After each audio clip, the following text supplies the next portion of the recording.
We're talking about friendship. We have been for the last week or so. Last week when we were together, we talked about what it takes to connect and how we see one another. Well, today I want us to look a little bit further in the subject of connecting, or the subject of friendship, and looking at the life of, or the connection, the friendship between David and Jonathan in the Bible, and that one of the most important ingredients of true friendship is the ability to be vulnerable, the ability to be open with one another. Let's explore that for the next few moments right here on CITAM Church Online. My name is Reverend Kwame Rubadiri. Friendship requires many sacrifices. If you have a true friend and somebody who you know has your best interests at heart and has always been there for you, you know, both from their standpoint and from your own, that you've had to make sacrifices. There are things that you have to do in order to maintain a good level of friendship and connection with one another.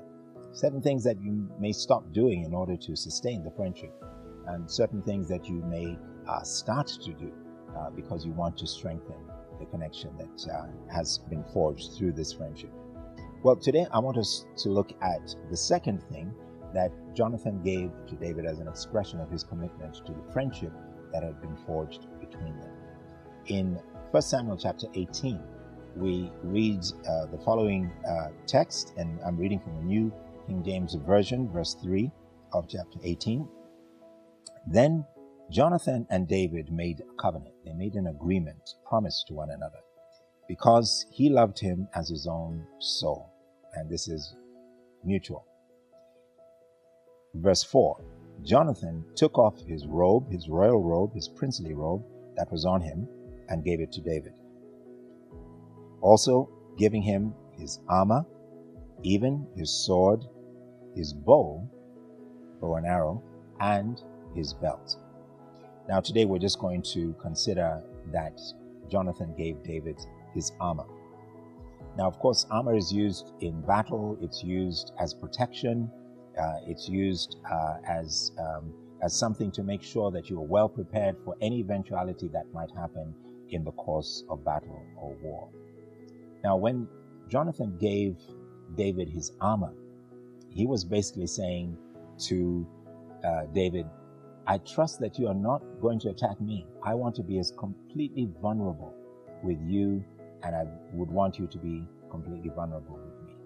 Being open and vulnerable is an important part of a lasting friendship and connection. One of our biggest problems in the world today is that we take vulnerability for weakness, or we try to take advantage of someone's vulnerability and use it against them. Some people are bullied because they've been open. Some people are abused and misused because they've been vulnerable with somebody they thought they could trust. And if you've been in that situation, if you have been hurt by someone who you trusted to be truly vulnerable, it is my prayer that you will still allow yourself to be open to somebody who really wants to be your friend, who really wants to connect with you and cares about you deeply. That means that at some point, as you forge new friendships, you have to take your armor off. You have to take down the walls. You have to be open and allow yourself to be vulnerable to those who you truly want to be a friend. True friendship, true connection is built around an openness to one another and a trust that that openness will never be betrayed, it will never be taken away or lost. And so when Jonathan says, I'm taking my armor off, I'm taking off every protection, I'm allowing myself to be open to you, and you may choose to hurt me, you may choose to protect me, but it is my hope that because of this friendship, you will protect me.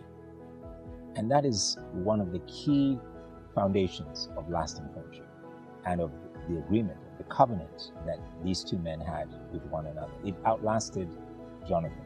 It came to the point where it reached over Jonathan's generation into the next generation, as we see much later in the Bible, when David asks, is there anyone from Jonathan's house that I can show compassion and care to? Be vulnerable, be open, because that's one of the most important ways in which you can truly forge a meaningful connection and a meaningful friendship. Now, of course, you have to be vulnerable in the correct space, in the safe space of being in proximity of that individual, not necessarily to do that online, because as you all know, you can count the number of friends that you can find online, 0, and the ones that you can trust to be truly concerned about you. Look for the ones who you can build a lasting relationship with, especially when you can meet on a regular basis with them, and allow yourselves to be open to one another. That's one of the most important keys to a lasting, enduring connection and friendship. God bless you.